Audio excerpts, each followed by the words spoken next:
G'day guys, welcome to another episode of Aventi Behind the Hype, and today we're going to talk about community, the concierge process, what it takes to get a watch from Aventi, what the experience is like, what our clients have been like, people in the industry too, in the watch world, the feedback we've gotten, and it's been... What about, why don't we start with, what's your craziest call?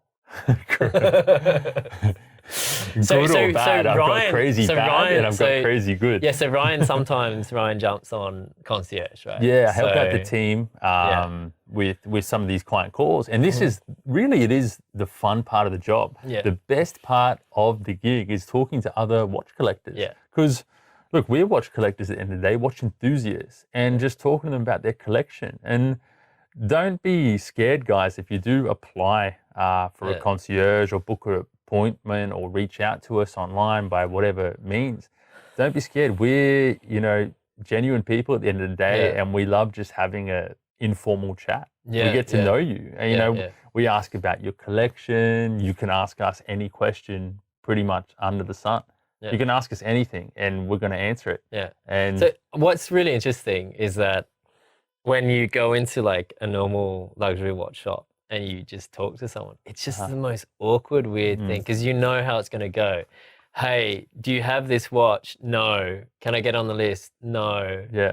You're going to leave pissed off. Yeah. What can I do in this shop? Well, we've got no pieces to show you. You can't apply for anything. I hope you have a good day. Yeah. Like, I'll take your name. I'll take your register name. Your name, your email. Oh, yeah, we'll let you know. Yeah. And then you're never going to hear from them again. It's just like this. Yeah. Just the worst experience. I just don't even go in. I don't know about you guys watching, if you even bother to go into watch shops anymore. I don't. Like, I got over it. I remember like 4 or 5 years ago. It's funny. Every watch shop. We used to do this. We would go every traveled Thailand, the world, Norway, went to luxury stores. Singapore, like he'd buy some country. watches. And Switzerland, you had watches. It was, and we were into watches before they became impossible to get. Like, we liked watches, and that's what I want our team to just find, these people who like watches, not as investment pieces, not as to flip them, right? Or not to buy them just because they think they're going to go up in value. It's not about that. Like, I don't want those types of clients. I want people who actually get pieces for the sake of getting pieces. Just like for me, right? I have other watches. You have other watches. Aventi, we're collectors. We love watches, right? Yeah. I have watches that, I was into Panerai. Like, See, he was a Panerai fanboy for one big stage there. He had like 8 Panerais. I was like, mate, what? Yeah, what and like, I didn't even think about resale value. I didn't care. I just liked them, right? And even with these high brands like Patek, like getting a special piece, but it's not a piece that is a hot piece. Like just getting pieces that are just so unique and so interesting. That's what it's about, and that's what our community really at the core is. A lot of them already have crazy collections. Like, you've sent me photos of some of these guys, because they said, like, part of the process is sometimes we're going to check, this guy talking like rubbish or this guy legit. Yeah. So they'll be like, they'll send photos of them holding their watches up, or like send photos of their collections. And some of them are just like ridiculous, like some crazy stuff. On one of our clients, he has a diamond baguette set minute repeater from Patek, like millions of dollars a watch, right? And his Aventi gets more attention.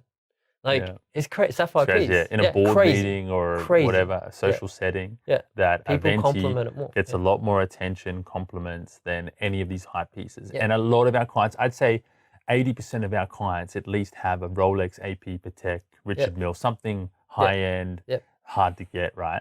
And they love wearing the Aventi because of the attention it gets and the statement that it is, right? And what we talked about in the previous video, it's mesmerizing. Like, walking around, you just want to look at it. Like, and people just like, cause, I mean, look, imagine wearing a giant diamond on your wrist. Like, that's pretty much what you're doing.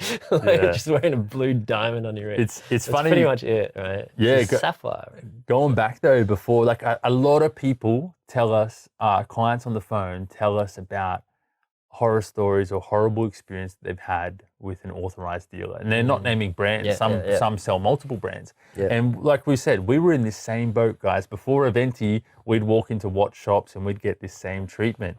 And we said to ourselves, this is something we talked about when we launched the brand, was like, let's not do what these other guys are doing. Let's not give this poor service. Yeah. How can we change it? But it's like, it's more that I always said, I want to work with friends.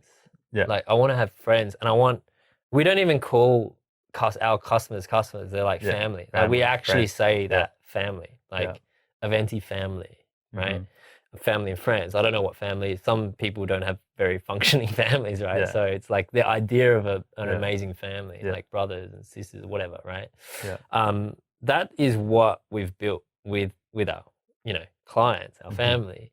And part of that is almost the initiation of that is through the first communication, through the call. Yeah. And so it's almost like when you get on the phone with us, if you're lucky to get a call and you pick up, sometimes people don't pick up, right? And it's their loss, right? Because we call from different phone numbers around the world. And we get through and we're having a chat and they don't feel like they're talking to a brand. Yeah. Like there's no part of that conversation, which is like, in a lot of cases, it's like they have to ask about buying the watch, like if they want to apply for it, because we're just too busy just getting to know them. It's not about selling a watch. And this is, we learnt what to do and what not to do and what we'd like to change in the concierge process, right? From walking into a store. And one of those things from the outset is not judging you by what you wear. Exactly. Like, we don't know what you're wearing on the other end of the phone. We don't care. Like, it's just getting to know each other, just have a chat. Yeah. And that is the best part about it. There's no expectations from either end.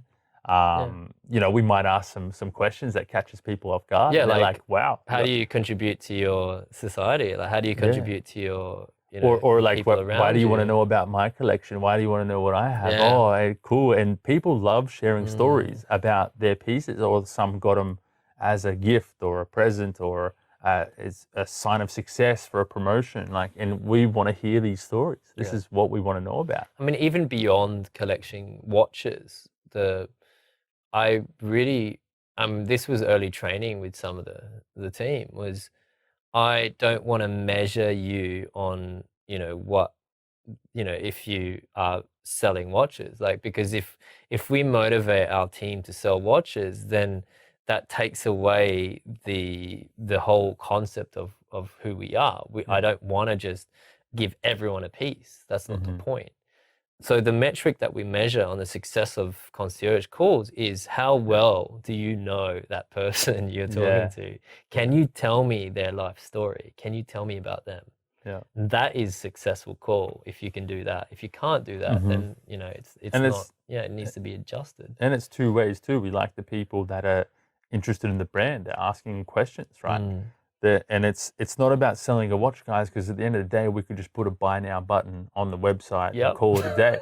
And it's not about that. And people are so surprised. And, the number one thing we get is, wow, that was really refreshing. Yeah. I got a new refreshing outlook on watches and brands because I really enjoyed that chat. Yeah. And that's the goal at the end of the call, is just enjoying the chat. And that's what like things, right? You don't need things in life. Like, things are superfluous. They are just carriers of meaning, right? And you don't need a different type of car, right? You just need to get to that point A. This is like first principles, right? You don't need a blue car with, big tires or whatever, or this kind of motor or whatever. You just need to move from point A to point B. It's like you don't need a watch to tell the time. So these things that we collect in our life it's almost storage of. I'm like into perfumes, right? You know that, right? Yeah. So what I do, this is a little tangent, but what I do, I've got so many perfumes, like. Yeah, and I got you into some. If you guys, I'm actually using one of his today. Yeah, he stole my perfume. And I'm regretting it. Yeah, so I was like, bro, you should not have put that one on. That's like a very special one. He just put 2 sprays, and it's like, using his perfume. the whole apartment was like. But anyway, what's really amazing about scents is slightly different to what watches is a visual stimulant that triggers like memories and triggers emotions, right? Scents are like another level. So when I go to different places, different cities, different countries, I'll wear different things, and it makes me feel a certain way because of the anchoring of the emotion. And that's kind of what happens. I mean, if all of you can think of a smell, and if you can, I don't know, it's a really weird thing. Think of a smell. It's a weird statement, but maybe there's a smell that you can remember that takes you back to a kid, or food that you ate. Like I can even smell like Fruit Loops. Takes you back to a memory, an experience. And then you feel in that state of mind, right? Yeah. And so with the products that, you know, with a watch, what you're doing is you're anchoring and you're associating some kind of emotion. And with Aventi, that's what it's all about. So every part of the experience of getting a piece, right, or owning an Aventi, having and being part of a family, is all anchored into this experience of this, it's a, some kind of feeling of success or some kind of feeling of achievement or like power. Like these are the feelings that we're embodying, like a supercar on your wrist. Like what is a supercar? Supercar is not, I mean, it's A to B real quick, right? Yeah. But it's more that the feeling, like it's about, it's nostalgic, right? A supercar is, you're a kid and you're like, and you just remember this, or you see this car, right? And it just moves you, and you can't explain it. The sound, the smell, like everything about it. Like maybe you didn't sit in it, maybe you saw it walk past, but the experience of being in a supercar is also like, it's like going back to basics, being a kid, being free from judgment, free from, stress or worry. And that's what watches are. Like I was thinking about the other episode, that's where I'm kind of going into it. It's a carrier ready to, put meaning into it. Like you were saying, oh, is this a graduation, or is this a success, milestone or whatever. And with us, we want to know that our family that receive these pieces, that it is going to mean something for them. Yeah. So our pieces are trading above retail price because simply we do not produce enough for the demand that we have. And that's just a fact, right? Yeah. There is a huge demand, there's not as much supply, and people really want it, so they'll pay more for it. That's fine. I don't want us to sell or to allocate pieces to people who aren't true family members, who are there to flip them. I've put in a system, so for us in the future, we will be able to catch those people that have sold them. Yeah, because on our pieces, each piece gets an NFC card. NFC being a card, right? Like a membership card that you scan. It's scannable by your phone. Now, with the applications that we're building, we're able to verify whether a person physically has their watch or not in the future, to access and to get access to special pieces, which we wanted to talk about today, right? And we have special pieces behind. We got very special pieces that we don't even promote. We don't even some clients advertise. Are lucky; they get offered, and the ones that that are really big in the brand own multiple pieces. Reach out to us. You just showed me a text message today from someone. He's like, I really like this piece. It will go nicely with my 7 other Aventis. Yeah. And I was just, you showed me that today, and it's like so cool to look. This guy is like, this guy's addicted. We've got some amazing clients like that. And it's been cool. We've even been lucky enough to hang out with some of them. And I've had some amazing experiences with every person that I've met that's owned a watch that I've been lucky enough to meet in whatever country, and just bond together. And going back to that, our process, guys, like how people buy a watch and how we connect to our clients and family members, it's different, right? And we're not perfect. So just so someone understands, there's only so much time in the day and we're a small boutique team. We don't want to have a lot of people in the team and answering, every client that comes in the door the next day after they submit an inquiry. We will eventually get to you, so we ask for a little bit of patience. It might be tricky in the beginning, also matching up timings. So we understand that the time zone differences around the world. But when we do connect with you, we will give you that time, anything you need, and we ask for that little bit of time in return as well on your end. But please be patient, guys. Some people do wait 1-2 months for a contact back. But when we will get to you eventually, and we look forward to connecting. Now, another thing we deal with over 100 countries, right? Most of our staff are English speakers. One thing we're working on in the growth and expansion is, bilingual in other countries, like speaking Japanese, Chinese, Spanish, Arabic. And some of these clients in these countries only speak that. In those circumstances, if we don't speak that language, we will translate on WhatsApp and email and communicate, but we'll still build that connection. Yeah. We've had a huge influx from Japan. Yeah, right? Japan's a big market. Japan has been really, and they really don't speak English. Yeah, not many. Yeah, that's the Google Translate copy paste scenarios going on there. But I mean, it's nice to take,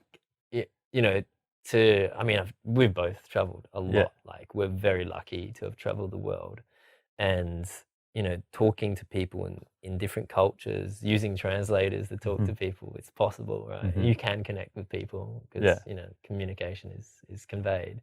But yeah, I mean, the expansion of our what we've built, not necessarily mass production, right? It's more like growing in a sustainable way to regions and countries that will also be able to share the core. I mean, we will have to adapt communication and adapt, to culture, depending on the countries that we go to. But at the very core essence, like, we will remain true to who we are. Yeah. So that's going to be really interesting. And I've already got the structure planned out for that as well. So we'll be hitting up a few different countries specifically. So it's going to be nice. Yeah, it's been amazing, and after the translation, they feel good. At the end of it, think about it. We're technically a centralized AD, so no matter where you are, once you're a client as well, wherever you are in the world, you can reach us at any time via WhatsApp, text, call, email. Someone's going to respond to you, And where else can you just travel the world and then go and talk to your AD at whatever time? So that's another thing too. It's that world approach and be able to connect with people. I think it's been great. What the biggest thing is, as we are, and this is something I've talked, I don't know if I talked to you about it, but I've thought about it a lot. It's like a brand like Patek, for example. For me, it was very hard to get into, right? Because I like to collect watches, other watches. Like, I think that's a known thing. So I don't want to feel guilty about buying other brands, because I do, right? And we got to experience that too. So getting a Patek is very difficult. And I was thinking about it, and I was like, at the end of the day, there's so much more demand for the production of these pieces that they honestly don't care. They don't have to care about new clients because they're established for decades, right? And I don't want to say that we're heading towards that stage, but you do the maths, it's very quick, and you'll see very quickly that we will hit a point in our growth that we simply won't be able to take new clients. And that's a crazy thought to have, is that the people that are applying now and getting through it are lucky to be part of our family. And at a certain point, you can't have, what we've built and just let everyone in. It doesn't work like that, right? Where there are physical limitations, and also out of respect for our family and the brand that we're building, we have to cap it as well. And so with that in mind, there is a limit on our client list, right? And that's super cool, super interesting to consider, because if people get in earlier, then they're more likely to be part of this. And that's kind of the game that we're playing, right? And that's exactly why it's so hard to get certain pieces from certain brands, or even just to get in any piece from a brand, because they have their base, right?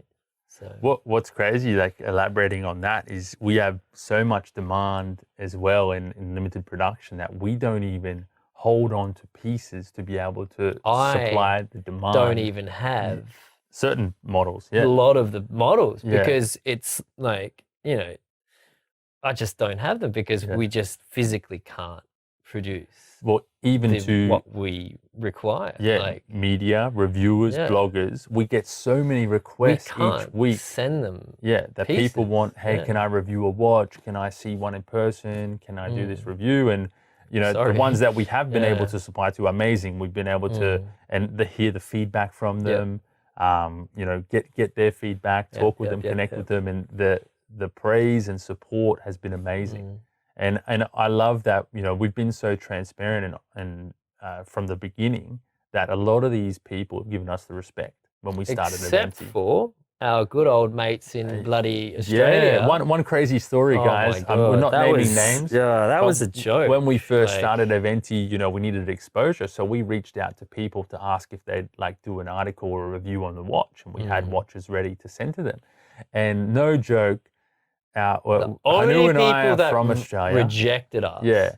And multiple, not just one. Not naming it, but some Aussie bloggers, which was terrible. Too good for us, hey? They go, sorry. Sorry.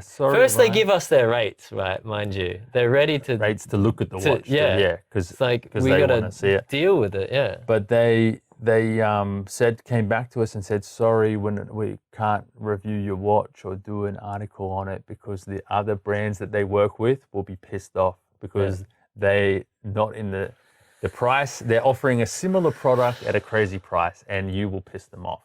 And they're pretty much telling us they're paid by the Swiss, and we can't touch you or look at you or talk about you. And it's funny because now 2 years later, with the traction that we've got, all of them come flooding in, asking. Well, we get a lot of requests, and we just don't have watches to send. We'd love to send everyone a piece to review, and let them do their thing. But eventually we'll get there with new models too. But well, I mean, maybe. Yeah, it's also too not allowing. The other thing is like access, sometimes I don't trust those review sites. A lot of them are just completely paid for without any, without any kind of real objective viewing. We got shunned down by some big names. I wish I could name them. One day we will. One day we'll go crazy and name everyone. But some big watch sites there said, no, thanks, we're not interested. And now they're knocking, they send their different people email us, call I've been us. directly contacted. And we tell them now, no, sorry. No. Sorry. I was personally contacted. And I just thought, okay, well, why do you want now? Like we needed some support early days. Right, but now it's okay. Now they want to, work with us. But in the end, now I think it's, and I think a lot of people are cluing on to this mafia of reviews, and all this whole controlled environment of content that people are just not seeing the reality of some of these pieces, new pieces that are coming out. There's nothing special. Yeah, like a dial change or like a slight modification to the case, no movement, innovation. There's nothing. And what we're doing is, and what we do is, our base core products are incredible as they stand. Like sapphire skull, we've got complete sapphire pieces. We've got new materials, working on like Dyneema strap, graphene, all of these things that no one else is really using. But then on top of that, what we were discussing in this video is our clients getting some access to some very special pieces. And I think that's just normal in certain, when you play a game, it's like unlocking a secret level, it's like, wow, I didn't know this existed. And if you work with us in terms of being good to us, our family members, you will unlock some secret levels, right? Yeah. And so some of our clients have gotten pieces that are just like, we know that they will hold on to them and they will not sell them, and we will know if they do. We will find out. But the point is that we wanted to give back to those. Like, we've had some crazy whales, like I call them whales, right? Some crazy clients that, and when I say crazy, I feel guilty offering, like they want so many pieces from us. And I because I've come from nothing, I feel like, wow, he shouldn't spend so much money on, I've told you as well. And now we've got rules where you can't spend a certain amount to get allocations in the future. Like, you have to wait till you receive allocations, then you can be allocated again, something else. In the past, we didn't have that. And so we ended up with a few clients out there that have just Yeah. spent so much. It's been cool. And for me, like for us, we've come from like nothing. Yeah. And like to see these numbers, it's like, wow, this is that's one person. Like, this is nuts. But then, so what we do to give back to them, so okay, well, let's make something special. Let's do something special. Let's offer them something different. And so that's where we've got these like secret levels. So we've worked on these secret level pieces, right? Yeah. And like, we're not even going to talk about it because you have to talk to us to find out about it. So now you're going to get a lot of messages. No sneak peeks today. He's not wearing any sneak peeks today. But no, it's been cool. And even some of these celebrity clients we get, they're just normal people at the end of the day. Getting to talk to them. Yeah, you were hanging out with like Faruko. Yeah, music artists, business entrepreneurs. And some of them, you guys would see, they've been wearing their watches in videos. And we get friends message us all the time. They're like, have you seen such and such is wearing your watch in this video? And it's a cool feeling now, and that now that a lot of pieces have been delivered to clients around the world, they're rocking them, they're getting seen. And just as a note, we're known for our transparency, right? Yeah. And I think it's really important to say is that in the beginning, we thought we would give watches to people, like gift them, right? Yeah. And they would, and potentially work with them, even sponsor them, right? Which is what's normal to do in videos and whatever. But it doesn't work.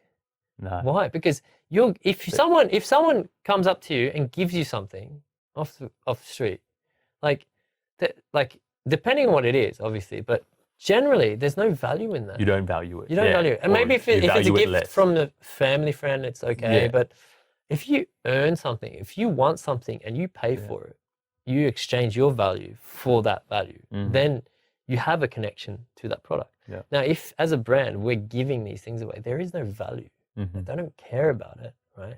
Now, if they have to pay for that and they have to pay full price, which is what happens with us, they care about it. They will wear it. They will want to wear it. We sponsored with my other company. We sponsored really high level people. We sponsored them. We paid. They did one post with a product. Yeah. The rest of the time, it's gone. Yeah. They replaced it with something that they wanted to wear, right? Yeah. And so, what we do here is we want to when we work with, like, transparency, what I was saying before, when we work with people, not that we even work with them really, it's just that they like our product. They reach out to us. The only thing they may get is they might get it earlier. And that's what they're happy about, right? That's the most we'll do for these kinds Some people got to understand too that there is paid and non-paid media. And when we do it, we're being totally transparent, but I'd say 80 to 90% of promotions or reviews and that are asked for. They're just asking for the watch, and it's unbiased. Yes, there's a certain amount of media we do have to pay for, but that's like for someone to publicate it, for their time. Some people do ask for money, but it's mainly for their time. They know their presence and that, but we tell them, look, say what you want. These are the facts. This is the watch. Do the unbiased review. Just make sure it's the correct information. Yeah. And that's the critical thing. It's just saying the correct thing. And but some people don't realize, they think that, hey, every review is paid and that it's not. The amount of people that come to us and say, hey, we need content, or some of these big guys. Think about it. If you're a media company, you need media, right? And sometimes you don't have stuff to write about, right? Yeah. Because if you're publishing every or they month, want to write week, about what's hot, what's not out there. Yeah. And so it's silly to assume that everything for every media is paid for, right? Well, it's not. Well, some is, right? And that's, some publications though, some of them are completely all paid for, right? Some of them, right? And that's, some of the guys that we don't want to work with because people know that, and we don't want to be. We don't want to be there because then people will think, oh, okay, look at these guys again, what they're doing now. So, I mean, building the family that we've built, we have to get exposure, right? I'll tell you today on this video, we will be at Formula One. We're already there. We've been to a lot of Formula Ones already. So actually, that's in line with the community, right? Yeah. So Ryan a sneaky guy he is sometimes. No, but you're talking about a sponsorship level. I'm talking about, formally, I'm talking about, but you've been to Formula One, right? And it is, you're still at a show. Like, people are coming up to you. Oh, it's insane. Events, any event, a watch event, watch trade shows, Formula So you've One, been to watch events where it's another brand, but then your watch is off your wrist on the table and everyone gathered around you looking at it, right? And this is like it's a common...